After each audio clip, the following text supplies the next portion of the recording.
बाळगंगा प्रकल्पग्रस्त शेतकऱ्यांच्या विविध प्रलंबित मागण्यांसाठी आजपासून प्रांत कार्यालयासमोर बेमुदत उपोषणास सुरुवात करण्यात आली आहे। कोरा झालेला सातबारा मूळ मालकांच्या नावे परत मिळावा या प्रमुख मागणीसाठी शेतकऱ्यांनी आंदोलनाचा मार्ग अवलंबला आहे। शुक्रवारी सकाळी 11 वाजता उपविभागीय अधिकारी कार्यालयासमोर प्रकल्पग्रस्त शेतकरी एकत्र जमले आणि घोषणाबाजी करत बेमुदत उपोषण करून शासनाचे लक्ष वेधले आहे। प्रशासनाला यापूर्वी सुद्धा निवेदन देण्यात आले होते, मात्र मागण्यांकडे दुर्लक्ष होत असल्याचा आरोप करत शेतकऱ्यांनी उपोषणाचा निर्णय घेतला आहे।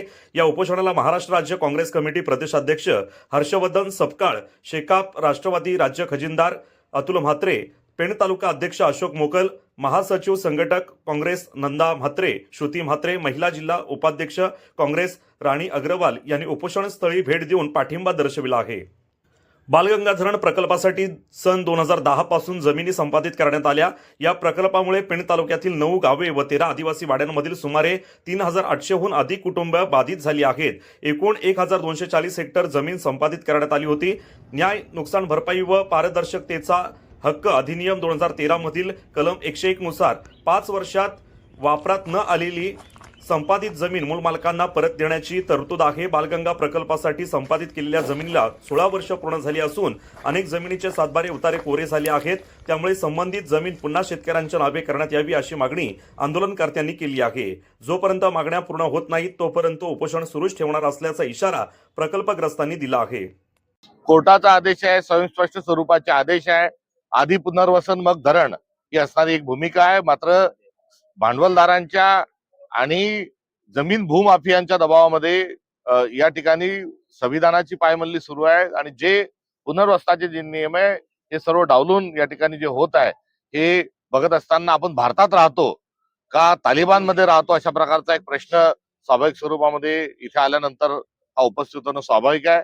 या संदर्भामध्ये प्रचंड विलंब झालेला आहे आणि या विलंबाच्या नंतरही आता प्रशासनाने ला वटणीवर आणण्याकरता थेट स्वरूपामध्ये बाळगंगा प्रकल्पातील सर्व भूमिपुत्रांनी जे दंड ठोपटले आहेत ते अत्यंत रास्त आहे। त्यांचा संघर्ष हा सत्यावर आधारित आहे, नियमावर आधारित आहे आणि प्रशासनाने तातडीने यांच्या सर्व ज्या मागण्या आहेत नव्हे तर सुप्रीम कोर्ट हायकोर्टाचे जे आदेश आहेत त्याची तातडीने अंमलबजावणी करावी।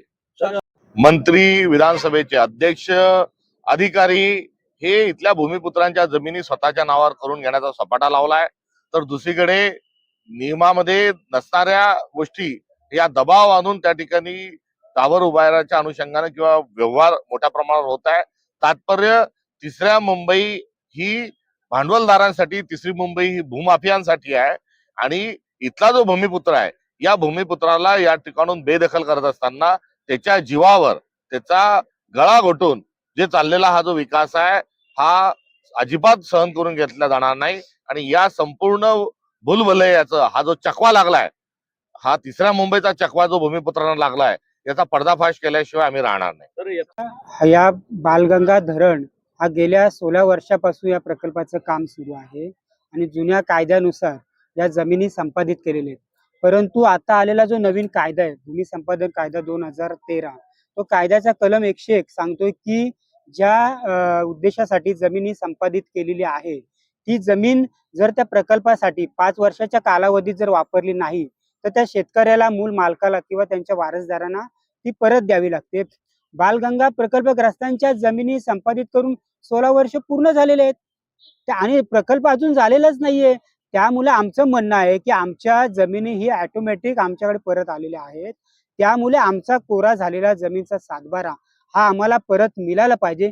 या अधिकारासाठीच हा बालगंगा जमीन हक्क सत्याग्रह आम्ही सुरू केलेला आहे। हा लढा कधीपर्यंत सुरू? विषय यापासून सुरू झाला की 13 नोव्हेंबर 2025 रोजी आदरणीय कलेक्टर यांच्या दालनामध्ये खासदार दहीशदा पाटील यांच्या अध्यक्षतेखाली बैठक पार पडली आणि त्यामध्ये आश्वासित केलं गेलं शेतकऱ्यांना की पुनर्वसनासाठी आम्ही पहिल्यांदा 2 गावं सपाटीकरण करण्याला सुरुवात करू आणि पुनर्वसनाची सुरुवात करू अशा पद्धतीने त्यांनी 31 डिसेंबर 2025 पर्यंत आश्वासित केलं होतं। मग शेतकऱ्यांनी भूमिका घेतली होती। ज्येष्ठ नेते होसगे साहेब यांनी सांगितलं होतं 1 जानेवारी पर्यंत जर झालं नाही 31 डिसेंबर पर्यंत तर 1 जानेवारी पासून पूर्ण शेतकरी 9 गावं 13 आदिवासी वाड्या या सातबारा कोरा करा या मागणीसाठी रस्त्यावरती येतील आणि त्या ठाम मागणीला घेऊन बालगंगा धरण प्रकल्पग्रस्त आज रस्त्यावरती आणि उपोषणासाठी बसलेले आहेत। इथं सुरुवात आहे।